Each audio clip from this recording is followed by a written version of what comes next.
bütün dünya, bütün Orta Doğu halkları gerçekten de bir aşamaya kadar geldiğini artık sağdan da gözlemleyebiliyoruz. Yani tanımlamak gerekirse 27 Şubat itibariyle resmi olarak deklare edilen barış ve demokratik süreci hangi aşamaya evrilmiş durumda? Evet, aslında herkes çok net bir şekilde bu son yaşanan, ortaya çıkan haberlerle birlikte en kritik hafta olarak nitelendiriyor. Kritik gerçekten, yani o basında yer alan bilgiler, haberler, yapılan yorumlar elbette bir Kürt sorunu gibi kangrenleşmiş, Orta Doğu'nun en temel sorununun çözümü üzerinden bu yorumlar yapıyor, tartışmalar yapıyor. Tabii ki bu da önemli. Çünkü sadece Kürt sorunu Kürdistan'la alakalı bir sorun değil, Kürtlerle alakalı bir sorun değil. Bütün bir Orta Doğu'yu etkileyen bir sorun. O açıdan bu yeni aşama ki işte önümüzdeki günlerde bir grup gerilanın Süleymaniye'de basın açıklaması yapması bekleniyor. Evet. Silahları devrede çıkarmak üzerinden iyi niyet işte göstergesi açısından, adımı açısından böyle bir gelişme söz konusu olabilir. Şimdi bu Kürt tarafı açısından bakıldığında elbette kendi üzerine düşen tarihsel sorumluluk gereği bütün görevlerini yerine getirdiği net bir şekilde ortaya çıkmış oluyor. Zaten kritik aşama dediğimiz şey de bu. Yani Kürt tarafı açısından, PKK açısından baktığımız zaman, Özgürlük Hareketi açısından baktığımız zaman sorunun demokratik siyasete, legal siyasete evrilmesi açısından gerçekten kendi sorumluluklarını yerine getirmiş olacak. Bundan sonrası elbette karşı taraftan gelecek hamleler. Yani birbirini tamamlama ancak o şekilde olabilir. Dolayısıyla bu yeni bir eşik demek. Yani bu sürecin önemli bir eşiği atlatılmış olacak. Bu da Kürt Özgürlük Hareketi'nin veya Önder Apo'nun inisiyatifiyle gelişiyor gözlemlediğimiz kadarıyla. Evet, bu iyi niyet eşiği tabii. Bu iyi niyet göstergesi açısından gerilla Kürt Hareketi bu dönemde, bu süreçte devam eden tartışmalar, müzakereler, görüşmeler içerisinde ortaya çıkan, kamuoyuna yansıyan, takip edebildiğimiz işte gelişmeler içerisinde ne kadar samimi olduğunu, ciddi yaklaştığını, döneme ve bu sorunun çözümüne, ikincisi bugünün üzerinden yarını bu temelde inşa etme üzerinden ne kadar ciddi yaklaştığını net bir şekilde ortaya koymuş olacak böyle bir adım gelişirse. Anlaşılıyor ki eğer çok kritik durumu çok böyle ciddi anlamda engelleyici bir şey ortaya çıkmazsa Özgürlük Hareketi, PKK beklenen o şeyi yapacak. Yani o grup gerilla gelip açıklama yapacak. Tabii bu süreç tek taraflı yürümüyor. Evet. Yani Bahçeli kendisi bile söylemişti, kuş tek ayakla, tek kanatla uçmaz diye. Değil mi? Tek kanatla uçmaması için diğer kanadın da harekete geçmesi lazım.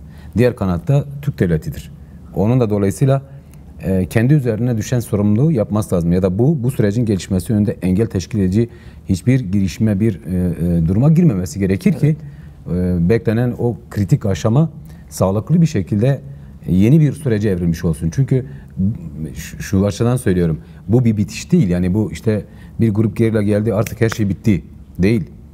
Yepyeni bir dönem başlamış olacak, yepyeni bir eşik olmuş olacak. Bu sürecin garantisi olarak bu tanımladığınız şey mi geçerli oluyor? Mesela devletin rolü ve tutumu da çok tartışılıyor. Şu ana kadar herhangi bir pozitif adım gözle görülür düzeyde atmadı, en azından sürecin ilerlemesi açısından.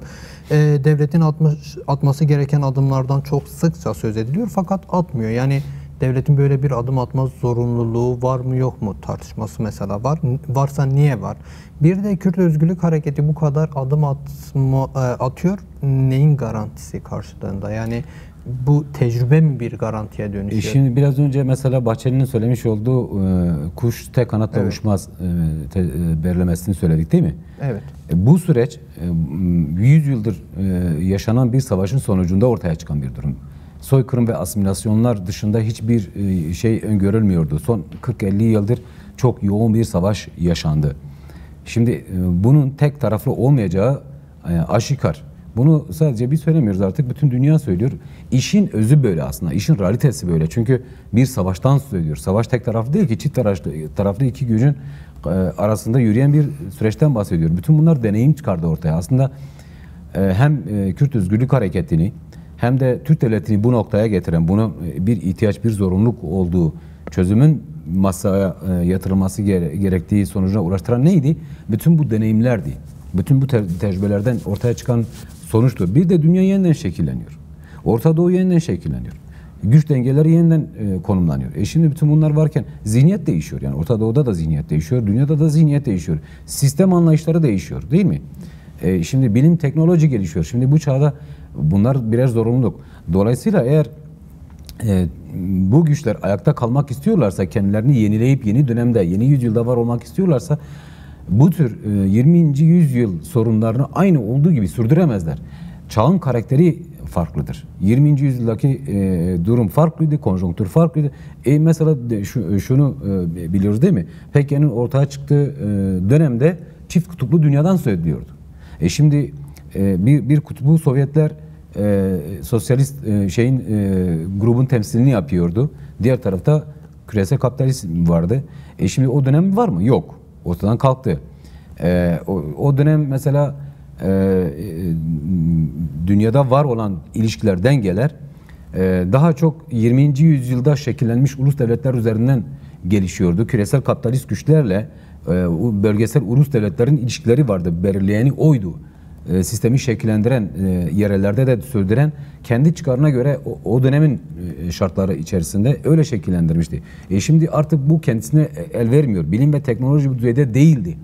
Mesela işte bugün mesela dikkat edin, İran ile arasında, İsrail arasında bir savaş yaşandı değil mi? O 20. yüzyılın savaşı nasıldı? İkinci Dünya Savaşı nasıldı? Yüz binlerce, milyonlarca askerin göğüs göğüse çarpıştığı savaşlardı değil mi? Şimdi teknoloji savaşı oluyor. Şimdi dolayısıyla her şey değişti. O halde yapılması gereken nedir? Yapılması gereken bu sürece denk, bunun önünü açabilecek, bu sorunu 20. yüzyıldaki sorunu 21. yüzyılda ortada kaldıracak adımlar atmaktır. Yeni bir felsefeyle, yeni bir üslupla, yeni bir zihniyetle bunu yapmak gerekiyor. Dolayısıyla Türk devletinin de yapması gerekenler var. Şimdi PKK hareketi adım attı, kendisi feshetti. Mesela dikkat edin, daha önceki deneyimlerde, görüşmeler sürecinde PKK'nın kendisini feshedebilmesi için yapması gerekenler ortaya konuluyordu. Fakat Önder Apo bu sefer en sondan başladı. Yani son yapılacak şeyi en başa aldı. Ne dedi? Madem gerçekten siz çözüm üretelim diyorsunuz ama PKK'nın işte varlığı bunun önünde engeldir diyorsunuz. Buyurun kaldırdık. Hadi gelin adım atın. Elindeki bütün argümanları da almış oldu. Yani devleti çözüme zorlayan bir politikaydı. Mesela devlet diyordu ki silahların gölgesinde çözüm olmaz. Değil mi? Müzakere olmaz. Tamam dedi. Buyurun. Ben gerilayı silahlandırayım. Ateşkes ilan etti PKK. Dedi, madem öyle dedi. Buyurun biz ateşkes ilan ediyoruz. Şimdi bu gelecek gruplar örneğin, değil mi? Sözü edilen gruplar. Evet. Gelmesi tartışılan gruplar. Neyin üzerine geliyor? Biz gerçekten bununla kararlıyız. Biz ciddi yaklaşıyoruz bu sürece. Demek üzerinden geliyor. Siz de ifade ettiniz. Konjonktür değişti, Orta Doğu değişti, dünya değişti, zihniyetler değişti, teknolojiler değişti, savaş araç ve gerekçeleri değişti. Ancak biz çok da değişmeyen bir devlet gerçekliği görüyoruz bu aşamada.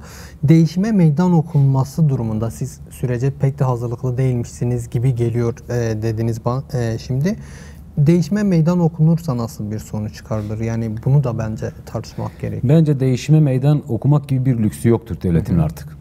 Bence onlar da fark etti. Devlet, şimdi onu da çok homojen görmemek lazım. Şimdi devlet içerisinde de eğer Bahçeli öyle bir çağrı yaptıysa demek devlet içerisinde de farklı kesimler farklı düşünüyor olabilir. Evet. Yani en azından Bahçeli'nin temsil ettiği kesim demek ki bu işin artık çözüme gitmek zorunda olduğunu, çözülmesi gerektiğinin zorunluluğuna vardı bu noktada.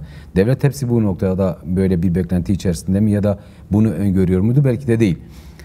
O açıdan bunlar bu adımı gelişen bu Önder Apo'nun geliştirdiği bu süreç karşısında bence yani diyalektiğin mesela kendi işleyişi vardır değil mi? O diyalektiğe rağmen böyle bir direnç sergileyemezler. Devlet de adım atmak zorunda kalacak. Biraz önce dedim ya mesela işte PKK varlığını feshetsin deniliyordu. Silahların gölgesinde çözüm masası olmaz deniliyordu. Şimdi Önder Apo bütün ellerindeki o gerekçeleri aldı. Neyle kendilerini savunacaklar? Neye sığınacaklar? Buyurun dedi, adım atın dedi. Şimdi devlet bu adımı atmak zorunda artık. Hele mesela Kürtlerde de sorgulanmalar var. Kürt toplumu da bazı şeyleri sorguluyor değil mi? Evet, Diyor tabii. ki yani tamam peki PKK bu tür adımları atıyor da devlet karşısında ne yapıyor? Bu yarın öbür gün bu toplumsal tazyik daha da fazla yükselecek.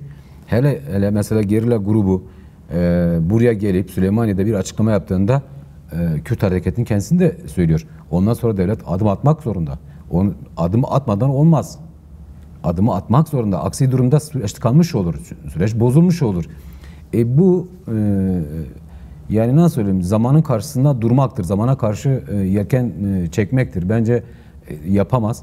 Öyle bir şeye girişirse, öyle bir dayatmaya girirse, kendisinde ısrara girerse bence o zaman Türk devleti ciddi anlamda kaybedecektir. Orta Doğu'daki pozisyonunu kaybedecektir. Kendisini yani mesela şimdi düşünün, bu savaş bütün enerjisini alıyor. Bütün enerjisini alıyor. Basit bir şey değil ki, milyarlarca dolar para yiyor. Şimdi o zaman kaybedecek olan siyaset anlamda mesela dikkat edin, hükümet olmak adına, iktidarı elinde tutmak adına neler oluyor neler Türkiye'de. Gelecek grubun, olası muhtemel grubun vereceği mesaj hakkında bir bilgi sahibisiniz. Yani o konuda çok net bir bilgim yok. Benim bildiğim bu sürece zaten basına da çıktı. Basına dönük açıklama yapılacak. Bu sürece iyi niyet göstergesi olarak katılım anlamında silahların gömüleceği ya da yakılacağı, bir şekilde silahların imha edileceği, hiçbir tarafa teslim edilmeyeceği. Bu da önemli, yani teslim etmeme Evet. hali. O da baş başına bir mesaj içeriyor Evet, galiba. teslim edilmez. Çünkü bazı kesimler bunu teslimiyet olarak değerlendirirler. Böyle bir teslimiyet durumu yoktur. Bir müzakere sürecidir, bir karşılıklı anlaşmadır. Dolayısıyla siz silahlı mücadeleye son verdiğinizi net bir şekilde ortaya koyuyorsunuz. Dolayısıyla o silahları imha etme gibi bir prosedür uygulanacak. Aldığımız bilgiler. Ondan sonra gelen gruplar tekrar kendi yerlerine gidecekler. Silahsız bir şekilde bekleyecekler. Türk devleti ona göre bir düzenlemeye, hukuki yasal düzenlemeler yapılırsa, bu sorunun çözümünde gerekli adımlar atılırsa, ondan sonra grupların daha fazla gelmesi gibi bir süreç de yaşayabiliriz. Evet. Bu süreç artık gerçekten pratik olarak gelişmiş olacaktır. Bunun önü açılmış olacaktır. Bu onu bekleyecek. Bundan sonraki gruplar bunu bekleyecek benim bildiğim, Yani Kürt anladığım Özgürlük kadarıyla. Hareketi üzerine düşen bütün sorumlulukları yerine getiriyor, dünya kamuoyuna duyuruyor Evet. ve artık top devlette mi denilir? Evet, yani bu karşılıklı adımlarla güven verici adımlar olmak zorunda, zemin hazırlanmak zorunda. Şimdi mesela düşünün, Türkiye'de halen bile bazı medya organlarında, bazı gazetecilerde, toplumda tanınan bazı kişiler halen bile öyle bir dil kullanıyorlar ki, öyle bir terörize eden, öyle bir provoke eden bir şey şimdi. Şimdi toplumsal anlamda da bu zemin hazırlanmalı ve yasal demokratik hukuki anlamda da bu şey hazırlanmalı ki arkası berisi gelsin. Yoksa bu sürecin yürümesi çok zor olacak. Şimdi bir gerilla grubunun gelmesinden sonra bu iyi niyetle birlikte yani sanırım Türk Devleti'nde bazı adımlar gelişir. En azından komisyonun kurulması mecliste, bazı adımların atılıyor olması, çalışmaların başlatılmış olması o anlamda. Meclisin tatile gideceği söz ediliyor. Bu konuda mesela nasıl olacak? Yani Şimdi meclisin bir ay tatile evet. geç girmesi karar alındı. Bir ay uzatıldı. Tabii biz bilmiyoruz, yani şunu için söylüyorum. Şimdi mesela devletle Önder Apo arasında bir görüşme durumu var. Heyetle mesela işte heyet bugün açıkladı. Erdoğan açıkladı. Bu hafta içerisinde kendisiyle görüşeceklermiş tekrar. Şimdi ne tartışılıyor, ne masaya ne yatırılır bilmiyoruz. Yani karşılıklı olarak neyin üzerinden tam bir süreç ilerletiliyor bilmiyoruz ama şu bir realite. Yani herkes bunu görüyor. Sanırım bu süreci takip edenler herkes söylüyor. Karşı taraf adım atmadan bu sürecin artık yeni bir aşamaya geçmesi de mümkün değil. En beklenmeyen şeydi. Hiç kimse mesela bu süreç ilk başladığında biz bu kadar işte Türk devleti hiçbir adım atmadan gerilla grubunu gelip açıklama yapacağını tahmin edebiliyor muyduk? Hiç beklemiyorduk. Ben şahsen beklemiyordum öyle bir şeyi. Mutlaka karşılıklı şey olur. Ama dedim ya, Önder Apo bütün gerekçeleri ellerinden aldı. Buyurun, biz hiç kimsenin beklemediği şekilde de bu süreci geliştirebiliriz. Sorumluluğunu biz alabiliriz dedi. Ama devlet de bunun yasal ve demokratik hukuki zeminini oluşturacak dedi.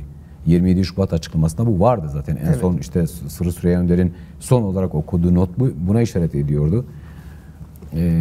Bence işte artık süreç öyle bir şeye doğru gidiyor.